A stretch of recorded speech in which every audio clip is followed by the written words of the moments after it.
are they all like that? Are they all QAnon conspiracy theory people at this point that, would follow the Trump anywhere into the Capitol and take a shit in it? I think so. It's because at this point,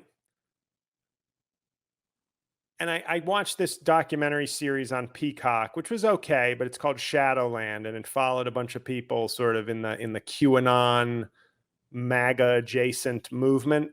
And the thing they seemed to all have in common was they all struck me as losers. And I don't mean losers like you'd say in high school, like you're a Yeah. loser. I mean literally, like, life has not gone great for you. Yeah. And it's at this point, it's sort of like if you're going, because Trump is he's just doing the hits. He doesn't have new material. He doesn't have a new agenda. If you've been to one Trump rally, you've been to all of them.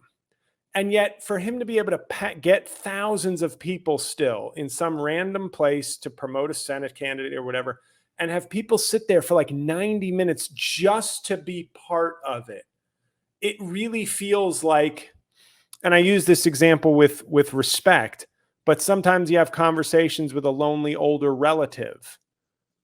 And you get that, when I was in high school, I visited nursing homes for community service, and you realize at first that's weird, but then you just realize they just want, it's just the act of somebody showing up and talking about a TV show or a sporting event that gives them something to look forward to, that human connection, that connection to a younger generation. Yeah. So on a real level, that's a real human need and something important. And I think there's lots of ways to get that. My thing is, if your way of getting that is a Trump rally, there is something morally broken in you, not just emotionally, because that's not a good person. That's not a good message. Like you may think in the show Daredevil on Netflix, I think it's on HBO now, but Kingpin, the big villain, doesn't realize he's the villain of his own story until like 8 episodes in. And it's a great realization because in his mind, he's a powerful business titan. He's rough, but he gets things done. But it was somewhere around, I don't know if it was episode 7 or 8, but there's this kind of cool realization, which I didn't see in a lot of comic book content, where it's like he kind of realizes he's kind of the bad guy and then embraces that.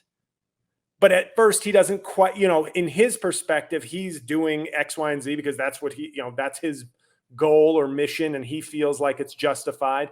And I feel like the people at the Trump rallies will never realize that they're on, no matter what, they're right.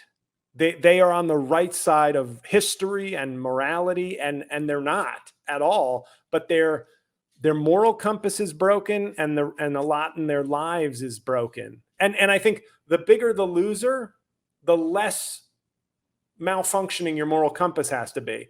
But if you're somebody who's like, oh, I'm a VP, like the January 6th people are garbage, because a lot of those people were just, well, I hate immigrants and the changing face of my community, but I have a good job and a family and friends. Yeah. I'm just a piece of shit. That's why I'm here.